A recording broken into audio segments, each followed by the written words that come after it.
Reading পড়বো না। আমি আমার যা বলবো আমার বিবেক, আমার মন থেকে যেটা মনে হবে, যেটা জাস্টিফাইড, যেটা আমারই ইয়ে, সেই হিসাবে আমি কথা বলবো আপনাদের সঙ্গে। প্র্যাকটিক্যালি আমি এতদিন বলতাম তো আমি রাজনীতির লোক নই, কিন্তু আমি কয়েকদিন আগে জার্সিটা পড়েছি, তো নয় আমি পলিটিক্যাল পার্সন। তো আমি গ্রেটফুল টু গড অ্যান্ড যে একটা জিনিস, আমি যদি প্রার্থী না হতাম তাহলে আমি বুঝতে পারতাম না যে হাউ প্রিভিলেজড আমরা আমরা মানে আমরা যারা এখানে আছি এবং সভ্যতার একটা দিকের লোক, বাকি দিকের লোকদের জন্য করার কিন্তু এখনো প্রচুর কাজ বাকি আছে। আমি বস্তিগুলোর কথা বলছি, আমি যেগুলো আন্ডার প্রিভিলেজ প্লেসেস সেই জায়গাগুলোর কথা বলছি। তো আমি প্রথমেই বলছি আপনাদেরকে, যেটা আমি ঘুরতে আমি প্রত্যেকদিন অন্তত অনেক জায়গায় যাচ্ছি, যে বাস্তব যেটা চিত্রগুলো আমার কাছে এসছে এবং দায়িত্ব নিয়ে বলছি, আমি আপ্রাণ চেষ্টা করব। আমি দেখুন, আমার ক্ষমতা যদি 100 হয়, আমি কথা করছি তার উপরে গিয়ে 101 করার চেষ্টা করবো আমি চেষ্টাতে, কিন্তু সব তো আমার ক্ষমতায় থাকবে না। কিন্তু আমি কথা দিচ্ছি, দুটো কথা আমি সবসময় বলছি। এক, আমি পালিয়ে যাবো না কাউকে ছেড়ে বা কোনো জায়গা ছেড়ে। আর 2 নম্বর হচ্ছে যে আমি চেষ্টাটা কিন্তু পারা না পারা পরের ব্যাপার, কিন্তু আমি কথা দিচ্ছি আপনাদেরকে, প্লিজ জনসাধারণ সবাইকে জানিয়ে দেবেন আমার চেষ্টার 1 ইঞ্চি ত্রুটি হবে না। আমি যেটা লক্ষ্য করে দেখেছি, যেটা একটা বার্নিং প্রবলেম, যেটা আমরা চিরকাল জানি শুনি, আমি জানি না প্রবলেমটা সত্যি সত্যি মানে এত জ্বলন্ত আমি জানতাম না, সেটা হচ্ছে লোকাল ছেলেদের বেকারত্বের জায়গাটা। It's a massive problem. আমি খুব দায়িত্ব নিয়ে বলছি, আমি অ্যাভয়েড করবো না। তাতে অনেকে সে গায়ে কাদা লাগলো, নোংরা লাগলো বা ভরসা থাকলো, আই লিস্ট বদার। আমি দায়িত্ব নিয়ে বলছি, আমাদের স্থানীয় ছেলেরা দের জন্য আমি আপ্রাণ চেষ্টা করব সব জায়গাতে, সব ফ্যাক্টরিতে তাদের কর্মসংস্থানের জন্য করার জন্য। এটা আমাদের ইশতেহারে 1 নম্বরে রয়েছে এবং আমরা সেটা সবচেয়ে বেশি প্রায়োরিটি দিয়ে আমি চেষ্টা করব, দায়িত্ব নিয়ে আপনাদেরকে বলছি। তাতে আমি জানি কোন রকম বাধা যে তরফ থেকে যাই আসুক, আমরা সেটাকে ওভারকাম করবো, আমি কনফিডেন্ট। এটা আমরা করবোই করবো, দায়িত্ব নিয়ে বলছি। কিন্তু আপনারা যদি হওয়ার 2 মাসের মধ্যে এসে বলেছিলেন কেন হলো না, তার উত্তর আমার কাছে থাকবে না, কিছুদিন সময় দিতে হবে। কিন্তু এই প্রবলেম আমি সলভ করার আপ্রাণ চেষ্টা করব, এটাও জানিয়ে দেবেন। একটা মেজর বদনাম ছড়ানোর একটা মানে পৈশাচিক প্র্যাকটিক্যালি আমি বলবো চেষ্টা হচ্ছে, যে আমরা নাকি হকারদেরকে তুলে দিতে চাইছি বা তুলে দিয়েছি না দিয়েছি। আমি জানি না, দেখুন অপবাদ তো বিরোধী পক্ষ দিতেই পারে, দিয়েছেও অনেক কিছু, কিন্তু ডেফিনেটলি আমি বা আমরা সেই শালীনতার সীমা কোনো মুহূর্তেই ছাড়াবো না। কিন্তু এটার আমি ছোট্ট করে বলতে চাই হকার ভাইদের জন্য অনুরোধ, আপনাদের এটা ভিভিডলি স্প্রেড করবেন। উচ্ছেদ হলে যে গল্পটা হচ্ছে, এটা কিন্তু একটা তাদের মানে মন গড়া গল্প।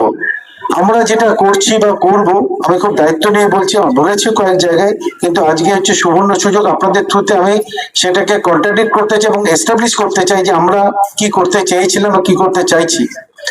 আমরা চাইছি দুর্গাপুরটাকে সুন্দর একটা করতে, যেখানে যারা আছে হকাররা তারা থাকবে, নতুন নতুন হকার বসলে তাদের গল্পটা আলাদা, কিন্তু আমাদের কাছে অলরেডি লিস্টেড আছে 2020-21 সাল যারা ছিল তারা আছে। আমি দায়িত্ব নিয়ে বলছি প্রত্যেকের ব্যবস্থা হবে এবং পার্মানেন্ট ব্যবস্থা হবে, এবং এত সুন্দর দর্শনীয় ব্যবস্থা। আপনারা হকার বলতে সেই নীল সাদা ঘর বোঝেন, যে গুমটে বেগিয়ার মতো ব্যাপার, যেখানে সেই হকারদের ছেলেমেয়েরা যেতে চায় না।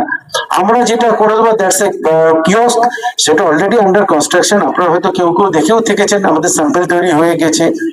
আমরা এই যে বড় বড় রাস্তা বানাচ্ছি, তার ইয়েতে আমরা ফুটপাথ ছেড়ে, ফুটপাথ কিন্তু পথচারীদের জন্য, ফুটপাথ কিন্তু অন্য কারোর জন্য নয়। আমরা তার বাইরে খুব সুন্দর করে কিওস্ক বসিয়ে দেবো, সবাই সেখানে থাকবে। আমি দায়িত্ব নিয়ে I like to repeat again, যারা ছিল তাদের উচ্ছেদের কোনো গল্প নেই। এই যে অপপ্রচার, এটা ভোট পাওয়ার প্রচার। আমি ভোট পাওয়ার জন্য বলছি না, আমি বাস্তবটা বলছি। তাদের আরো সুন্দর করে, আরো ভালো করে আমরা সেই হকারদের ব্যবস্থা করে দেবো। একটা ব্যাপার আছে, আমরা তাদের থেকে এডিটে কিন্তু একটা ভাড়াও নেবে, সেটা খুব রিজনেবল ভাড়া, কারণ এটা নিয়ে আবার নাহলে পরবর্তীকালে অপপ্রচার করবে। একটা খুব রিজনেবল ভাড়া হবে, যার যার ইয়েতে তারা বলতে পারবে, তাদের কাছে কোনো রকম তোলাবাজি বা এই যে বলবে না 2 দিন পরে যে তোলা নিয়ে বসিয়েছে, সে কথাও কেউ বলতে পারবে না, বা তাদের দিকে অন্য কেউ এসে আঙুল তুলেও বলতে পারবে না যে তোমরা এখান থেকে উঠে যাও, এটা তোমাদের জায়গা নয়। তো হোয়াট উইল ডু, আমরা ডু প্রপারলি করবো, এস্টাবলিশ করে দেবো সেই হকারকে, দায়িত্ব নিয়ে বলছি আমরা। একদম, এটা কিন্তু আমি আপনাদেরকে অনুরোধ করবো, এই কথাটা কিন্তু বারবার একটা বিরোধী পক্ষে একটা চূড়ান্ত অপপ্রচার করছে, এটা নিয়ে এটা একটা পুরো ভ্রান্ত। এবং আপনারা জানেন, কেউ অনেকেই জানেন, এটা কিন্তু আমাদের কোনো ভাঙাচোরার, দেখুন ফুটপাথকে তো ফুটপাথে পথচারীদের জন্য রাখতে হবে, তো সবাই গালাগাল দেবে, আপনারাই গালাগাল দেবেন, তাই তো? আর ভাঙাচোরা গল্প বলছে, আমি আপনাদেরকে রিমাইন্ডার দিয়ে দিই যে আমার পাশে উজ্জ্বলদা বসে আছেন। আমরা যখন ভাঙাচোরা শুরু করেছিলাম তখন প্রথম কিন্তু আমরা ভেঙেছিলাম যে পার্টির জার্সি পরে আজকে আমি রাজনীতিতে নেমেছি, তাদের পার্টি অফিস, টিএমসির পার্টি অফিস ভেঙে আমরা কিন্তু শুরু করেছিলাম। আমরা অন্যায্য কিছু করিনি কাউকে, আজকেও তো দেখছে সবাই আছে, আমরা তো আজকেও আমরা তো কাউকে কেন তুলিনি? কারণ আমাদের কিয়স গুলো তৈরি হলে আমরা তাদেরকে দিয়ে তারপর তাদেরকে বলবো তুমি এখানে এসে থাকো, তোমার জন্য ভালো ব্যবস্থা করে দিলাম, তুমি এবার এই জায়গাটা ছেড়ে তুমি এখানে, ওখানেই করবো। এমন না যে 30 কিলোমিটার দূরে করবো, ইটস নট দ্যাট। আমি আবারও বলছি, কোন অপপ্রচারে কেউ কান দেবেন না হকার ভাইরা। আমরা আপনাদের সঙ্গে আন্তরিক ভাবে থাকবো, আর্টিফিশিয়ালি একদিনের জন্য 200 টাকা দিয়ে নয়, আমরা আন্তরিক ভাবে থাকবো, আছি, দায়িত্ব নিয়ে বললাম আপনাদেরকে। এটা খুব বড় সমস্যা, আমার এটা একদিনে সমাধান হওয়ার নয়। দ্যাট ইজ পরিবেশ, পলিউশন একটা মেজর ইস্যু আমাদের এখানে হয়ে আছে। ভোট এলেই এটা জাগে, ভোট চললেই থেমে যায়। আমি যে দায়িত্বটা নেবো সেটা এবার থেমে যাবে না, চেষ্টা থাকবে। তবে আপনারা যদি 1 বছর পরে এসে বলে ধোঁয়া উঠছে বলেছিলেন, সেটা হবে না, আমি শিওর। একদিনে প্রবলেম বা সলভ হবে না, কিন্তু এটা নিয়ে আমরা প্রপার প্রসেস, মানে ওই শুধু নয়, ওই একদিন ইনক্লাব জিন্দাবাদ বা একদিনের জন্য গিয়ে করলাম আন্দোলন, ওইসব না। যেটা হবে অফিসিয়ালি পরিবেশ, আমি রাস্তায় বেরিয়ে দেখেছি, যতটা ভেবেছিলাম পরিবেশের অবস্থা তার থেকেও খারাপ। এবং এর জন্য কেন্দ্রীয় সরকারও দায়ী, আমাদের নিজেদের যে আমাদের যে নিজেদের যে ভাব বুদ্ধি জাগ্রত আরো হওয়া উচিত, আমরা নিজেরাও দায়ী। এনিহাউ আমরা এটা নিয়েও ডেফিনেটলি যথেষ্ট চেষ্টা করব। লেস থাকলেও পানীয় জল এবং নিকাশি ব্যবস্থা, বৌদি এইমাত্র বলে দিলেন যে পানীয় জলের ব্যবস্থাটা সব 15 তারিখে হয়ে যাবে। তার বাইরেও বলছি আপনাদেরকে, এর বাইরেও বলছি, আমাদের জলে আমরা এটা নিয়ে আমি আরো ডেপথে যাব। তাতে যদি আমাদের যেখানে রিজার্ভ ব্যবধি দামোদরের ওখানে যদি যা ক্লোজিং করতে হবে, যেখানে ওভারডেড ট্যাঙ্ক করতে হবে এবং আরো প্রোডাকশন বাড়াতে হবে। আমি এই 3টে বৌদি যেটা বলেননি, আমি সেই 3টে পয়েন্ট নোট করে দিচ্ছি। আমার কিন্তু প্রায়োরিটিতে যদি আনএমপ্লয়মেন্ট, লোকাল এমপ্লয়মেন্টটা সবচেয়ে বড় প্রবলেম হয়ে থাকে, তার দ্বিতীয় প্রবলেম কিন্তু আমি বলবো ডেফিনেটলি আমি আসবো জলে। আমি ট্রাই মাই লেভেল বেস্ট এই ব্যাপারটাকে পার্মানেন্ট সলিউশন করার জন্য। ওই থুতু দিয়ে আজকের জন্য সলিউশন আমি করবো না। আমি বারবার বলছি আপনাদেরকে, আজকে বলছি বলে আপনি যদি 1 বছর পরে চলে আসেন কি হলো বললে হবে না। আমি কি করেছি সে আপনাকে 3 মাস পরেও বলে দেবো, আর 1 বছর পরেও বলে দেবো। বাট এটা আমার প্রায়োরিটিতে খুব বেশি রকম থাকলো। নিকাশি ব্যবস্থা নিয়ে আমি বলছি, নিকাশি ব্যবস্থা আগের থেকে অনেক উন্নত হয়েছে, তবে আমাদের সামাজিক বোধ আরো জাগ্রত হবে, নিজের করতে হবে নিজেদেরকেও। সেটাও আমরা একটা কোরিয়ার মধ্যে নেবো, যে মানুষকে একটা এই সিভিক সেন্স নিয়ে একটা চেতনা জাগানোর একটা যে প্রকল্প, আমার ইচ্ছা আমরা সবাই মিলে সেই ইয়েটার মধ্যে, আওতার মধ্যে সেটাও মানবো, যাতে পাড়ায় পাড়ায় গিয়ে আমরা তাদেরকে বোঝাতে পারি যে আবর্জনাটা কোথায় ফেলতে হবে, ড্রেনে ফেলতে হবে না। সেটা আমি এটা আপনাদের থ্রুতে এটাও জানাতে চাই সবাইকে। নিকাশি ব্যবস্থার প্রচুর ড্রেন আমরা ডিএমসি এডিডি থেকে প্রচুর করা হয়েছে, আরো প্রচুর করা হবে যেখানে যেখানে আরো বেশি দরকার। আমরা শুধু সহযোগিতাটা চাই, কারণ যেখানে আলটিমেটলি ড্রেনের জলটা যেখানে সে শেষ করে পড়ে সেই জায়গাটাতে অনেক সময় প্রবলেম হয়, বা কিছু কিছু জায়গায় ল্যান্ডের প্রবলেম। আমরা বলব করার চেষ্টা করব সবার সহযোগিতা নিয়ে।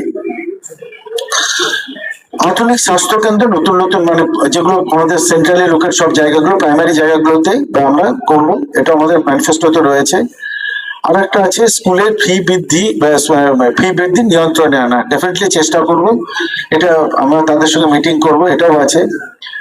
একটা খুব বড় ইস্যু আছে, যেটা আমি এটাও বললাম যে সবার আগে আমি এমপ্লয়মেন্ট, জল এবং এইটার উপরে আমি সত্যি খুব চেষ্টা করবো। দ্যাট ইজ হচ্ছে পাট্টা।